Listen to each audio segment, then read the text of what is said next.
I would now like to hand the conference over to your speaker today, Trevor Bell, Vice President of Investor Relations. Thank you, and please go ahead, sir. Thank you, operator, and good morning. Welcome to Suncor's second quarter earnings call. With me this morning are Mark Little, President, Chief Executive Officer, and Alister Cowan, Chief Financial Officer. Please note that today's comments contain forward-looking information. Actual results may differ materially from expected results because of various risk factors and assumptions that are described in our second quarter's earnings release, as well as our current annual information form. And both of those are available on SEDAR, EDGAR, and our website, suncor.com. Certain financial measures referred to in these comments are not prescribed by Canadian GAAP. For a description of these financial measures, please see our second quarter earnings release. Following formal remarks, we'll open up the call to questions. Now I'll hand it over to Mark for his comments. Good morning, everybody, and thanks for joining us. During our first quarter earnings call in early May, we knew that the second quarter would be particularly challenging, certainly the most challenging in our modern history, and as drastic measures to minimize the impact of global COVID pandemic were implemented. And in line with our expectations, the second quarter was marked by the unprecedented scale and severity of market volatility that affected both upstream and downstream. In our markets, gasoline, diesel, and jet fuel demand declined by approximately 50%, 25%, and over 80% respectively during a 4-week period between mid-March and mid-April. WTI futures traded across an $80 US per barrel range from negative to positive $40 US a barrel. And sweet differentials moved nearly $20 a barrel within the span of a month, from plus $2 in April to minus $15 in May, returning to par in June. But through this, we have focused on positioning the company for long-term success and by remaining agile, taking decisive action and capturing value through our integrated model. On our Q1 call, we outlined a number of measures taken in response to the unprecedented market environment, including a 33% or $1.9 billion reduction in capital spend, a $1 billion or 10% reduction in operating costs, and a 55% reduction in our dividend.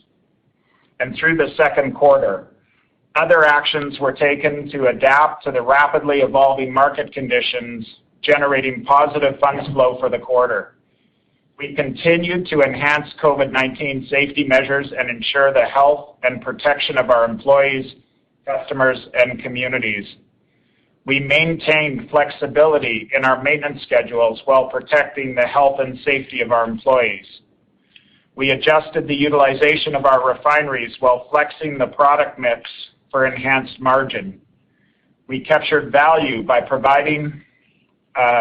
provided by our integrated model, especially within our midstream assets, and we maximize physical integration by ensuring our upstream production paced demand, avoiding unnecessary inventory builds. The value realized from these activities reinforces once again that our physical integrated model is greater than the sum of our parts. Alister will provide more details in a minute, but I first wanted to recognize and thank all of our employees. They did an amazing job in very difficult circumstances, and it certainly demonstrated how agile and decisive we can be when responding to extremely volatile markets. Starting with actions taken in the upstream, we captured better than industry average realized pricing across our products brought to market. In a quarter where SCO differentials were highly volatile, as I previously mentioned, we successfully captured the full value of index pricing. On bitumen sales, we realized approximately 35% higher pricing than the Hardisty benchmark due to our marketing and logistics expertise. For all of our assets in the oil sands region, including Syncrude, we swiftly lowered our capex to $422 million in the quarter, which was less than half of what the capital that we spent in the first quarter. We safely executed our planned maintenance activities and continued cash flow improvements projects such as the Syncrude interconnecting pipeline and the Fort Hills autonomous truck deployment. In the downstream, we achieved 76% utilization, above our previously guided second quarter range expectations. This utilization was made possible by having real-time access to consumers, allowing us to rapidly adjust to evolving market conditions. Our retail and wholesale channels were able to secure customers for our refined products, allowing our refineries to pace ahead of industry average utilization. We also flexed our refineries to meet diesel demand early in the first part of the quarter, and as consumer demand increased in the latter part of the quarter, we shifted to increase gasoline production. Our Canadian refineries averaged 80% utilization in the second quarter, which was more than 15% above the Canadian industry average. This advantage, combined with our sophisticated marketing and logistics capabilities and our retail and wholesale consumer channels, equips the downstream portion of our business to lead the overall recovery of our funds flow in the second half of the year and into 2021. As we exited the second quarter, our refineries were operating at an overall utilization rate of approximately 85%. We connect the upstream and downstream business units with our trading and marketing expertise and widespread logistics assets. We placed maximum equity volumes through our refineries and carefully managed inventory levels to take advantage of the price volatility during the quarter. Since 2017, we've been strengthening the capabilities of our trading and marketing organization, investing in technology, infrastructure, and expertise. We continue to make investments, advancing initiatives to significantly improve our ability to manage our products.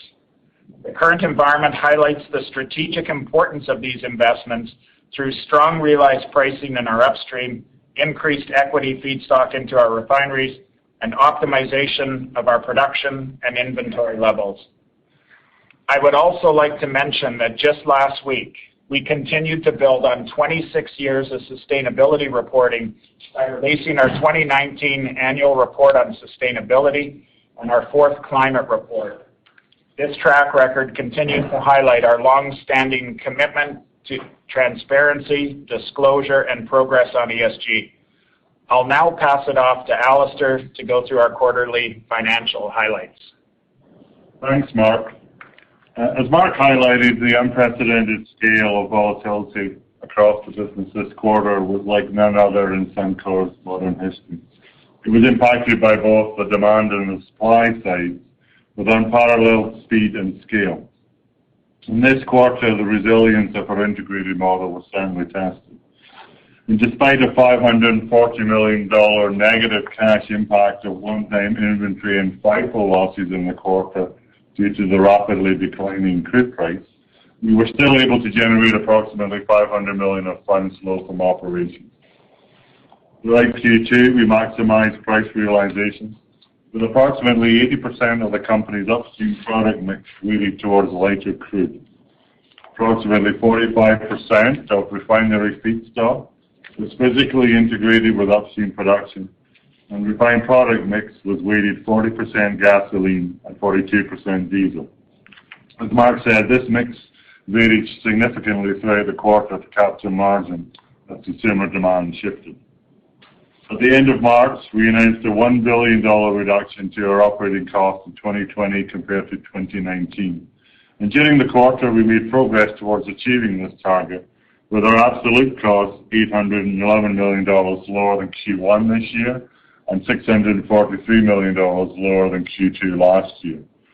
We remain confident in the agility of our business and our people to deliver the $1 billion of operating cost savings in 2020 relative to 2019. On the capital side, we spent $671 million in Q2. That was a reduction of $611 million or 50% compared to Q1. Our year-to-date capital spend of $1.9 billion positions us well to deliver a capital plan in the $3.6 to $4 billion range, and that will be the $1.9 billion reduction from our original 2020 guidance. Within this reduced capital guidance, we continue to make economic capital investments, which improve the efficiency of the business, reduce future operating and sustaining costs, capital costs, and drive to a $2 billion of incremental free funds flow target by 2025. I just wanted to reiterate that approximately $100 million of our Q2 capital spend, or 15%, was invested in these initiatives. We're on track to achieve $1 billion of this cash flow target annually by 2023 and the full $2 billion by 2025. These initiatives support increasing shareholder returns in the future, as the vast majority of the $2 billion free funds flow benefit is a result of structural cost and productivity changes in our business and are largely independent of commodity prices. We remain committed to returning value to our shareholders while maintaining our financial strength. During the second quarter, we returned over $300 million to shareholders.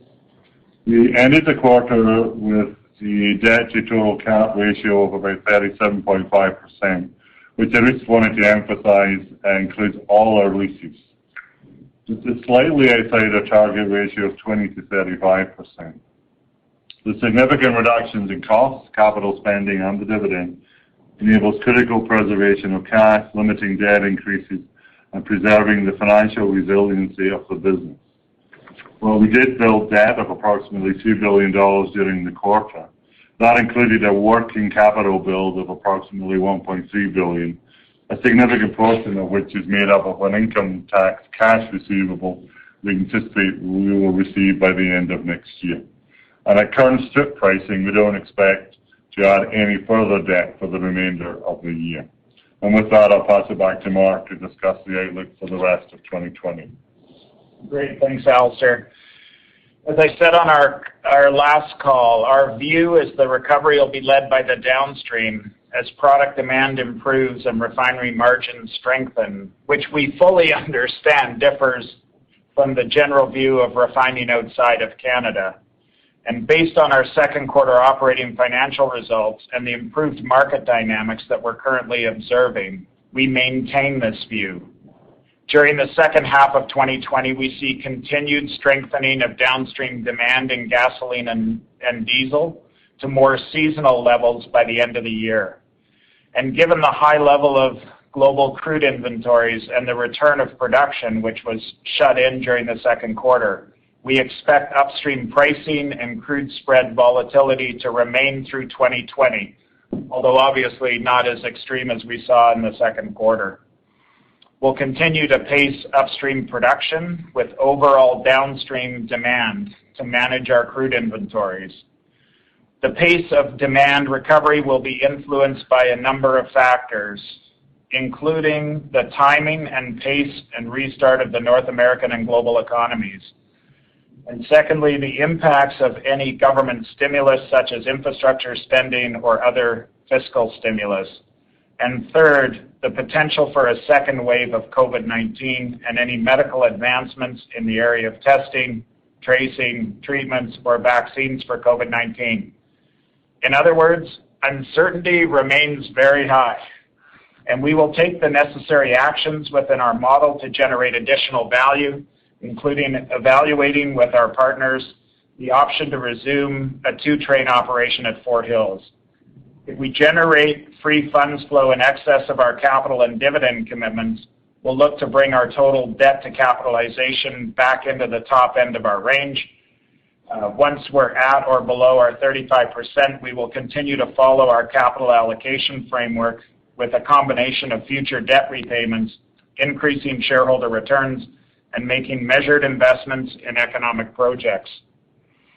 Going forward, there's a fine balance between supply and demand, production shut-ins and restarts across the globe against the backdrop of starting and stopping and restarting economies.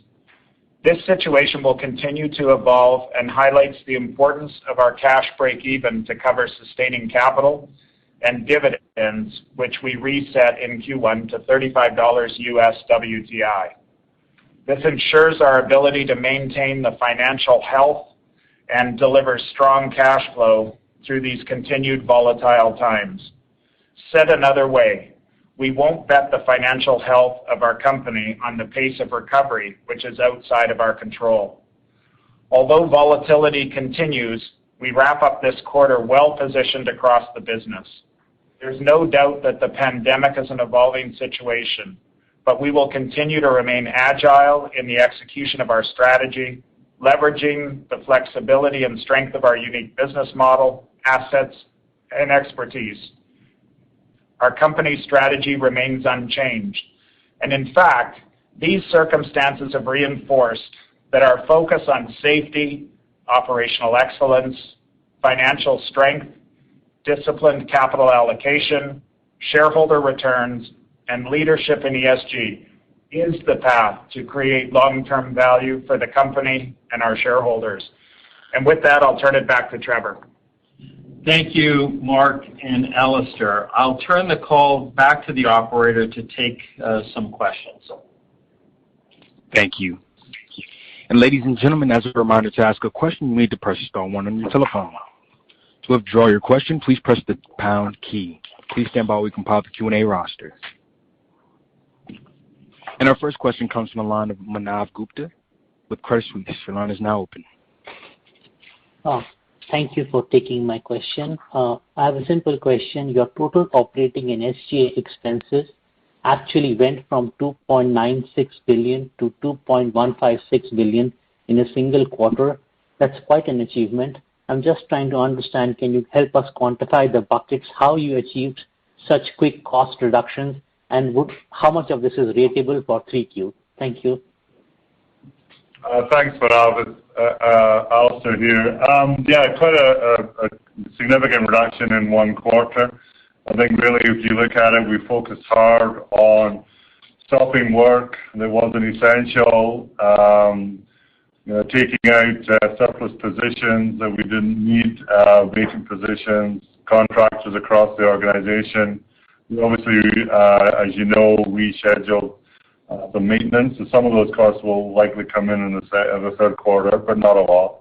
Those are the key buckets of what we were able to achieve on the cost side. And a second quick follow-up is, you talked a little bit about it, but generally what we see in the refining space is if your utilization drops 20%, your earnings drops 40%. What you achieved was very remarkable, where the utilization dropped 20%, but the earnings went, like transfer from operation went from about 224 to almost 600 if you take into account the FIFO impact. So if you could highlight how you were able to achieve this reversal of trend. Manav, it's Mark. So if I caught all that, a lot of this is just leveraging 100% of the expertise of the integrated model and making sure that we're maximizing the value in such a volatile market where we talked about the spreads and the text changing so much and us shifting from gasoline to diesel. 100% of our focus was constantly pivoting to where the value was, and the value shifted in many different dimensions through the entire quarter. So it's not just on average with the way that the market changed every single month, every single week.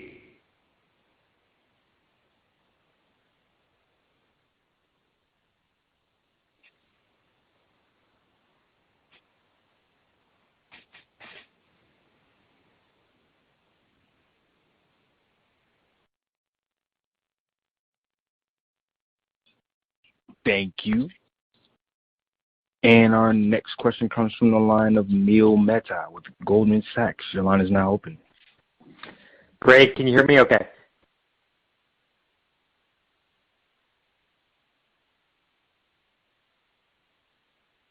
Mark?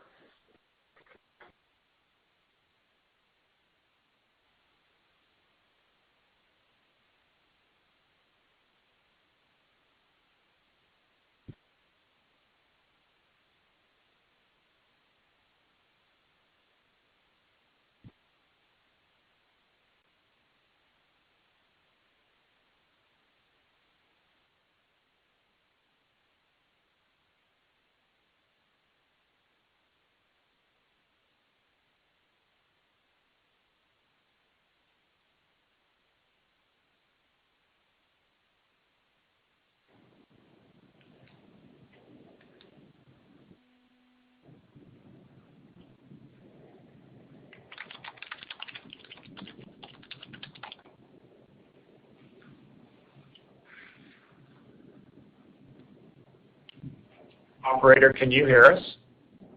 Yes, we can all hear you now.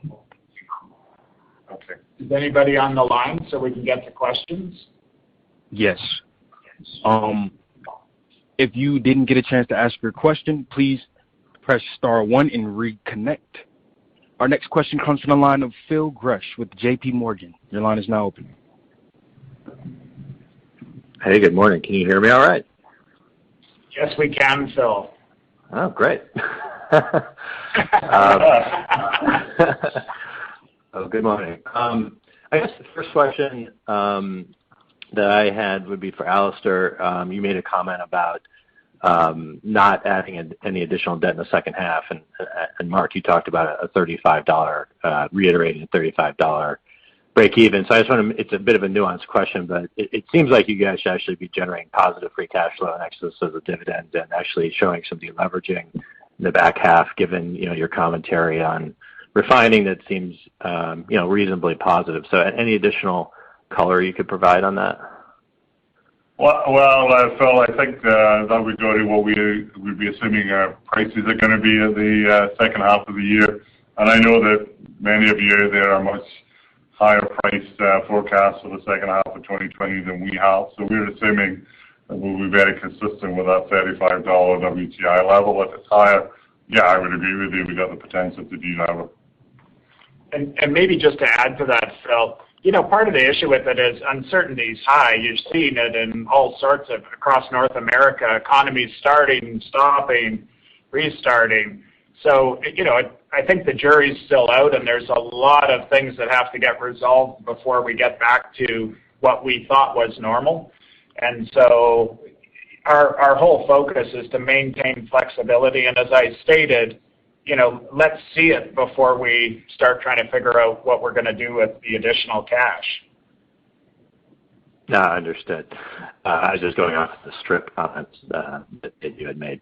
The second question would be just on capital spending. I think most people are kind of wondering where their companies are headed as we look out to 2021 relative to 2020, and whether you would continue to keep spending at current levels, or if you view a need for any particular reason for spending to go higher. And just given what we've seen so far, is there any view around sustaining capital needs? Have those changed at all based on what's happened over these past few months? No, what we've said about sustaining capital is we expect it to be between $2.75 and $3.75 billion each year. We're below that this year because we've shut in some of the projects that we would consider to be sustaining capital. The entire focus was to maintain financial strength of the balance sheet through this period of time. And so assuming that the price was $35 next year, you would expect that our focus would be continuing to keep the company in the same situation around capital and operating costs and such. Now, that may sound very conservative. I think we'll find out towards the fourth quarter, but our specific views on 2021 will be published with our guidance that we'll send out in December as per our normal process. Okay. Last question, just on the working capital. Alister, you mentioned the tax element. Just any further color you could provide on the rest of the working capital headwinds in the quarter? Is there any chance in the second half of the year that any of that would reverse, or is that more of a one-time impact specifically to 2Q? Thanks. A lot of it, most of the rest is related to lower accounts payable, which is a reflection of the significant reduction in operating costs and capital that we have in the quarter. So, to the extent that at some point in the future we begin to increase either of those, you'll see that reverse out, but I wouldn't expect it would reverse for the rest of the year into next year. Got it. Okay. Thank you very much. Thank you. And our next question comes from the line of Neil Mehta with Goldman Sachs. Your line is now open. Hi, team. Can you hear me okay? Yes, we can, Neil. Welcome back. Thank you. Sorry about that before. So I guess the first question for you is just around the $1 billion target. You had made some comments in the release about it, but just how do you think about the glide path to achieve $2 billion target, I should say, cash flow target, the achievability of that, what's in the bag, and what are the milestones we should be watching? Yeah, thanks, Neil, and apologize for the technical issues we had this morning. I guess having an agile Q2 call fits with an agile quarter, but the $1 billion, so our focus right now has been narrowed to deliver the $1 billion by 2023. Key projects that are making up that is the autonomous haul truck system, which we expect to have fully deployed at Fort Hills this year, ahead of schedule, and then we'll go back to base plant. We're still working on the Syncrude Suncor pipeline interconnect, which we're anticipating to commission before the end of this year. We're doing continued investment in our supply and trading as an example, or we're still working on our enterprise-wide processes, which we're expecting to have in place right at the end of next year. So these are the things that are driving our $1 billion cash flow improvement by the time you get to 2023. Our confidence in that is very high. All of these items are underway now, and several of them are well advanced. As you know, we took some decisive action to slow down and defer the cogen and the wind farm and then some of our other digital programs, which is why the second $1 billion got pushed out to 2025. These are great projects. We've talked about the cogen at length, great returns, very positive in driving down greenhouse gas emissions by 2.5 megatons and such. So there's a lot of great attributes to that. Obviously, it's a high priority for us. We just need the financial market conditions to improve before we restart that project. We certainly don't want to restart it and then have to stop it again. So that's now scheduled for 2025, and our confidence again is very high. Yeah, that's great. The follow-up is just there's been so much in the news around pipelines, and there has been for the last couple of years, but it feels like it's been particularly acute in 2020. So just to step back and talk about some of these individual projects and your perspective on them, and a couple come to mind, right? So one is where we stand with Line 5, the Dakota Access, and what it can mean for some of the light crudes in your system. And then the longer-term long-haul pipelines, whether that's Trans Mountain or Keystone. So there's a lot there, but if you can unpack some of these individual projects and how you get comfort around egress would be great. Thanks, Neil. I think you covered off the waterfront on pipelines there, so let me touch base on it.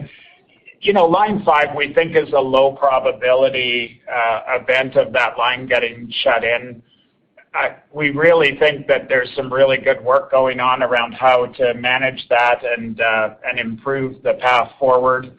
And this is something that's critical to the whole central Canada and Michigan markets. And so to the extent that gets shut down, it's a real threat to the consumers that are relying on those products to be able to keep the economies going and moving forward. So our view is we think it's being well managed. We think it's a low probability event, but we do have contingency plans in place, and we have the ability to be able to move crude into Montreal and use the dock there for waterborne crudes coming up the St. Lawrence. And we also have the Portland Main pipeline that allows us to bring crudes into Eastern Canada as well. Remember that when Line 9 went the other way, the entire central Canadian market was essentially provided by waterborne crudes.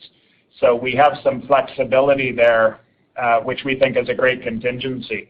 So, and then when you get on to DAPL, we don't move any crude on DAPL. We do end up using some of the Bakken and light crudes into our Eastern Canadian refineries, and we don't see this as having a significant impact on Canadian differentials. We think it's more of a regional issue and that there's adequate rail capacity, so it's basically a hit to those producers in the Bakken.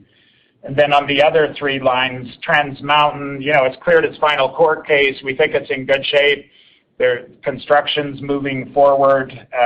they're talking about it being on late 2022. If it's 22 or into 23, out to mid 23, it's in good shape. Line 3, we're optimistic about. There is the process going on with the Minnesota Public Utilities Commission to reapprove the route and such associated with it, and we're expecting a decision in late 2020. So we're expecting that line to show up in, say, mid-21 or towards the end of 21, but we still think it happens.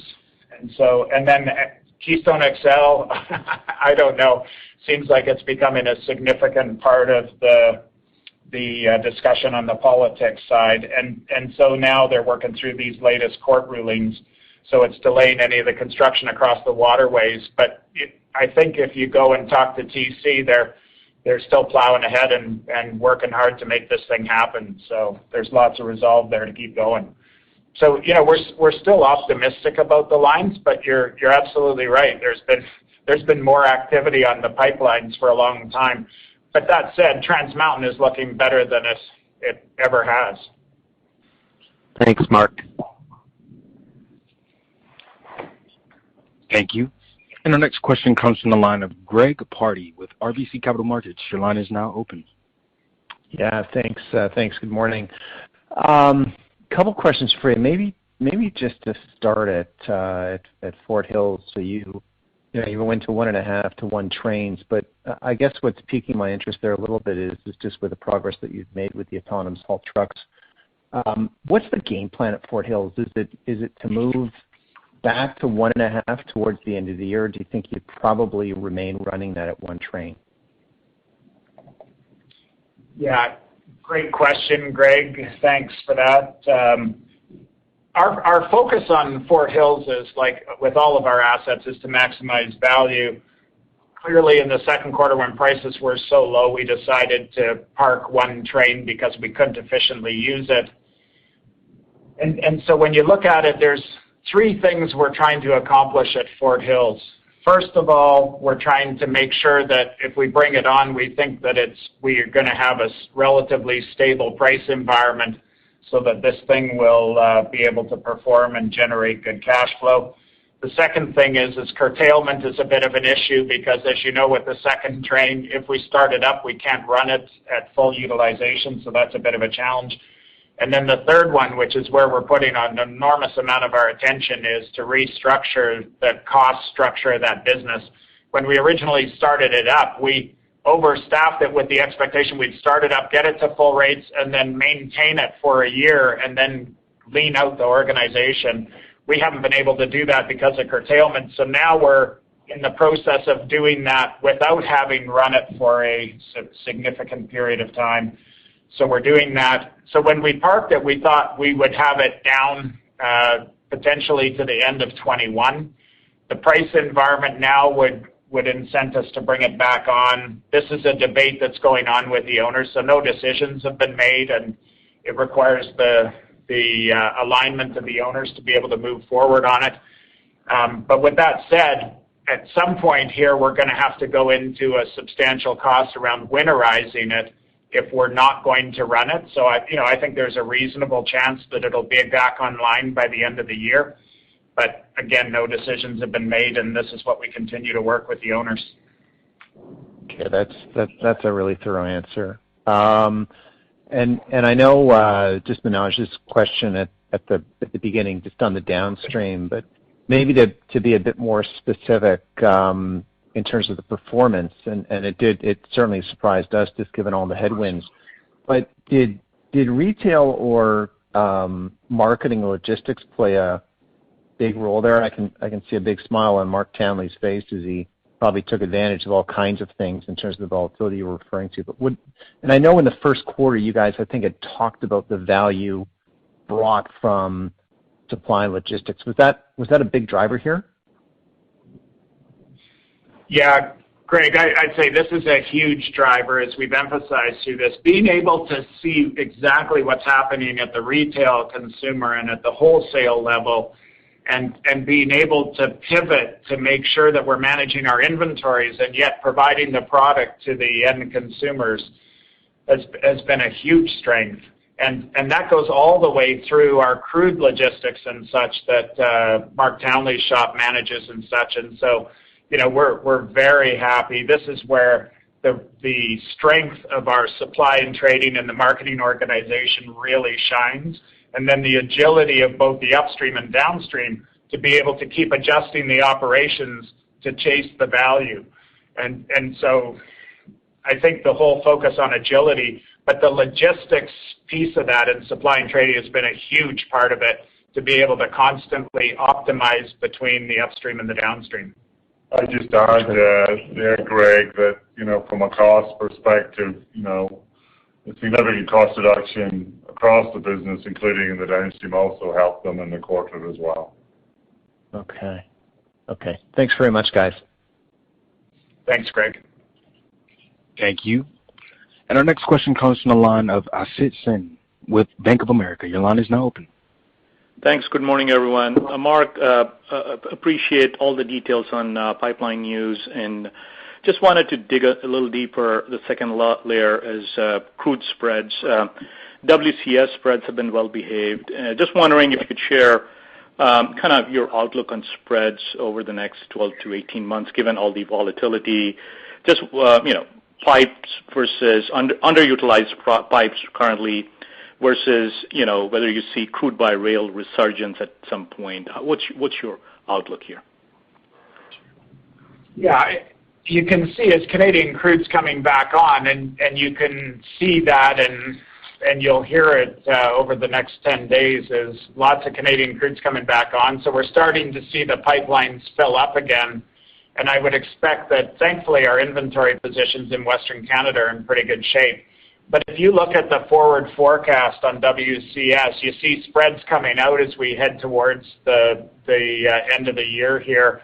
So we're fully expecting that several operators will start reinitiating their crude by rail associated with it. We've seen rail movements now are kind of getting down to the low lows here, with very little crude moving by rail, but we are expecting that to ramp up as we get towards the end of the year, and that all assumes that we don't have another significant COVID outbreak and lots of parts of the economy have to shut down again. So we do expect this to start getting back to where we were last winter, maybe not to the same extreme, just because of our inventory positions and some crude being a little slower to come back. But by the time you get to the end of the year, if we don't have this upset with a second COVID outbreak, we expect essentially all crude in Western Canada to be back online. Great. And just shifting to renewable investments, Mark, you had a steady strategy. Any details on the LanzaJet equity investment, and how does it fit into the Enerkem investment that you made recently?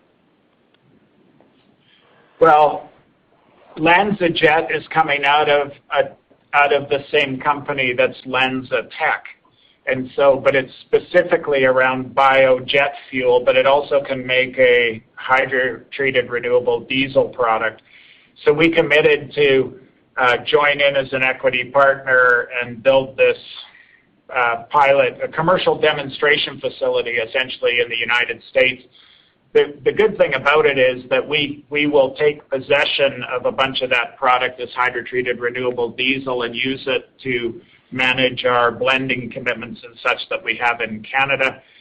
LanzaTech technology, we're looking to see whether there's an opportunity around using that in conjunction with potentially the Enerkem technology. That's all getting worked. Whether that happens or not, that hasn't been fully sorted out. But we think that there could be a relationship between the two of them, and that's currently getting thought about. Thank you. Thank you. And our next question comes from the line of Benny Wong with Morgan Stanley. Your line is now open. Hey, good morning, guys. Thanks for taking my question. Just had a follow-up on the prior question from Nav on OPEX reduction. We were all fairly impressed with the cost showing up in a meaningful way in the quarter. Just wanted to get some color, and apologies if you already addressed this. I might have missed it when the line cut out. How do you guys think about how much is structural and how much is potentially coming back in a more normal environment, and if there's some areas where you could potentially see some upside there. And the second part of that question is in relation to the $1 billion free cash flow you guys are targeting by 2023. How much of that $1 billion is embedded within there, especially the structural part, or is any of that incremental to that $1 billion free cash flow by 2023? Okay, I'll take that one. I'll answer the second part of the question first. It's an immaterial amount of these cost reductions is in that $1 billion of cash flow. It would be in addition to that. Now, how much of that $1 billion of OPEX reductions that we're targeting this year is sustainable post-2020? We've talked about it being roughly 30. A third is structural, a third is kind of one time, and then another third is probably structural for a couple of years. And then obviously beyond that, we'd seek to make it long term, but that's kind of roughly the split of that. Got it. Thanks, Alister. Appreciate the details. Second question is around your bitumen realization in the quarter, which was relatively strong relative to our expectations and in the benchmark. Just hoping if you can provide some color in what drove that, and can we expect this trend to continue going forward, or is this more of an isolated event in the second quarter? And taking advantage of ARB opportunities? Yeah, maybe I'll start and Alister can chime in on it. You know, it's interesting, Benny, that some of this is just showing the agility of it, and it's kind of like what I was saying is we are constantly looking to figure out where can we make money in this super volatile environment. So at points in time where bitumen prices were very low, we tried to minimize the amount of bitumen we were producing and then maximize the value of our logistics associated with it. And then when it was strong bitumen pricing, we sold more bitumen and worked to be able to maximize that. So between the logistics and managing that and being very agile and leveraging that to the maximum extent possible and constantly shifting what products we're sending to market, that's actually why this comes out quite differently than the average. Did you want to add to that, Alister? Yeah, I would just say it shows the strong benefit of that extensive midstream trading and marketing expertise we've got, the logistics that we've added over the last several years, being able to access different markets, particularly down to the Gulf Coast. I mean, it's a clear differentiator for us compared to any company selling only at harvesting. Yes, we have more cost, but you can see the absolute value we've added by being able to be much more agile and flexible about where we sell our product to than being a price taker at harvesting. Thanks for the details, guys. Appreciate it. Thanks. Thank you. And our next question comes from the line of Mike Dunn with Stifel First Energy. Your line is now open. Thank you. Gentlemen, with the Syncrude bidirectional pipeline soon to be on stream here, I don't believe you've in the past pegged exact numbers on the margin or throughput improvements that you might expect, but I'm just wondering if you can add some additional color there. I'm sure you must have run some numbers internally looking at, you know, what the Syncrude and Suncor margins and output might have been in years past had this system been online. So just wondering if you can provide a bit more color as we get pretty close to this, I guess, this long-anticipated project getting done. Yeah, Mike, thanks for your question. This is a complicated one. I'd say the simple answer associated with it is when we put this investment in, our calculations showed that we could generate $200 million of incremental cash flow per year. And some of that will show up in the Syncrude investment, some of that will show up in the oil sands base investment. And this is on an investment that's a couple $100 million. But it's difficult to answer your question because in some cases it allows additional crude at Syncrude when they're doing maintenance on the upgrader so that we can take it and use our logistics and our oil sands site and our downstream logistics to be able to keep the crude growing and moving forward. It could be like in some cases it's moving sour product from our site into Syncrude so that we could use idle hydrotreating capacity associated with it. And the beauty of it is it provides the foundation and flexibility to be able to pivot to all of these types of examples that I'm saying based on market conditions in real time. Kind of like what you're seeing with the entire platform that Alister just highlighted for us in the second quarter. So on specific details, in some cases it can be additional production. In some cases it's margin improvement. In some cases we're taking product from one and moving it to another so that the other site picks up another piece of the margin.